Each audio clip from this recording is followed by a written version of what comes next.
Hello, investors. Today we're here to advise you to why Japan is a great country to invest your money. We will advise you on the country's culture, policies, and economic development. So, what makes Japan and its culture different from ours? It's no doubt that the Japanese are extremely hardworking people. In fact, according to BBC News in 2013, Japan is thought one of the higher hardworking countries with an annual average hours worked per person being 1,700. Many Japanese workers work over an approximate 80 hours a week, and they're also known to have 18 days on average entitled for vacation. But rarely do the Japanese ever take up even half of it. Can you imagine working that long? It's in their culture, and that their manufacturing differences in Japan enable projects to be completed faster, so that it makes it attractive to do business if a corporation wants work done fast, that's for sure. The Japanese business culture is much different than the North American ways, but there are so many benefits to dealing with them. They tend to create stable long-term relationships, which are the results from preserving the Japanese culture of being loyal to trusted partners. There are cultural differences between Canada and Japan, as the Japanese are generally polite people. They greet you with enthusiasm and are very service-oriented, while in Canada, personal service has become something that's normally defined to be paid with tips. Traveling and business trips to Japan are very pleasurable, as it's very safe no matter where you are and what time you travel in the country. They are able to obtain lots of Western cultural habits, and they are accustomed to avoid negative aspects that may occur.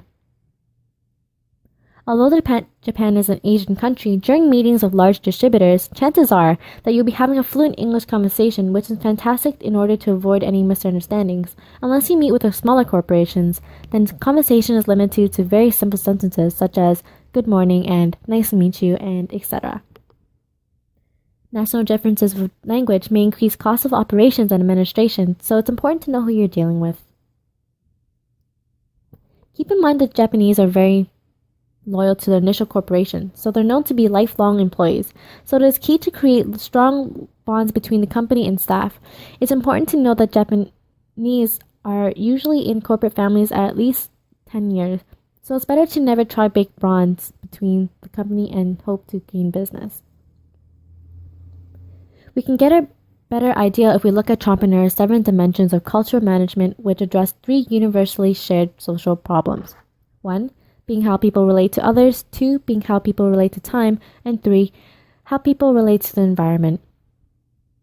Japan is seen as more particularistic because the nation acts more based on situation and relationships, which is no surprise since they're known to create strong, trusting bonds. They're more collective, and they're also on the borderline between neutral and effective, as they tend to focus on tasks, but relationships can alter activities. The country does have an inscription society where status is based on schools, which is why they're so competitive and determined. They are believed to be an internal control culture, so everybody takes responsibility for their role. This enhances work ethic greatly. These cultural differences impact and affect decisions upon investing in Japan. Now we can look more into policies. Created using Powtoon.